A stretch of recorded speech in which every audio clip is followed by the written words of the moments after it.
Shalom, jumpa lagi dengan saya Yeni Indra di Seruput Kopi Firman Tuhan dengan renungan yang berjudul Ketika Tidak Dipilih Tetapi Tetap Dilihat.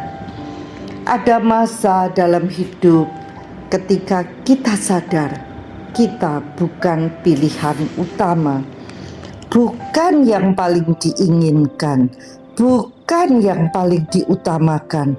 Mungkin hanya ada karena keadaan. Kisah Lea di Kejadian 29 terasa dekat dengan realitas ini. Ia menikah dengan Yakub, tetapi bukan karena cinta. Hati Yakub tertuju pada Rahel. Perbandingan sudah terlihat sejak awal. Rahel digambarkan cantik dan menawan. Lea hanya disebut lemah lembut matanya. Yakub bekerja 7 tahun demi Rahel. Itu menunjukkan dengan jelas kemana hatinya condong. Namun kehidupan Lea tidak berhenti di titik itu. Kejadian 29 ayat 31 mencatat sesuatu yang sederhana tetapi sangat dalam. Tuhan melihat bahwa Lea tidak dicintai. Tuhan melihat itu titik awal perubahan. Lea melahirkan Ruben, Simeon, dan Lewi, dan setiap nama membawa harapan. Sekarang suamiku akan mengasihi aku. Ada kerinduan untuk diterima, untuk dilihat, untuk dianggap berarti. Bukankah kita sering melakukan hal yang sama? Mencoba menjadi lebih, memberi lebih, berusaha lebih keras, bukan karena panggilan, tetapi karena ingin diterima. Namun semua usaha itu tidak pernah benar-benar menenangkan hati sampai satu momen terjadi. Ketika anak keempat lahir, Lea berkata, "Sekarang aku akan memuji Tuhan." Ia menamai anak itu Yehuda. Sebuah pergeseran terjadi. Bukan lagi sekarang suamiku akan ... tetapi sekarang aku akan ... Fokusnya berpindah dari mencari cinta manusia menjadi merespons kasih Tuhan. Dan dari titik itu, kisahnya bergerak ke arah yang tidak terduga. Dari Lea lahir Lewi, suku imam.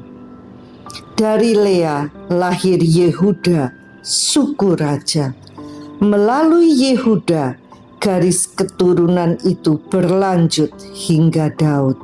Dan dari Daud lahirlah Yesus. Warisan yang mengalir dari hidup Lea tidak ditentukan oleh bagaimana manusia melihatnya, tetapi oleh bagaimana Tuhan bekerja dalam kisahnya. Terlebih lagi kita yang hidup di perjanjian baru mengenal Yesus.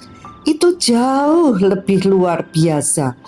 Dia mati untuk kita ketika kita masih berdosa, ketika hidup kita masih berantakan.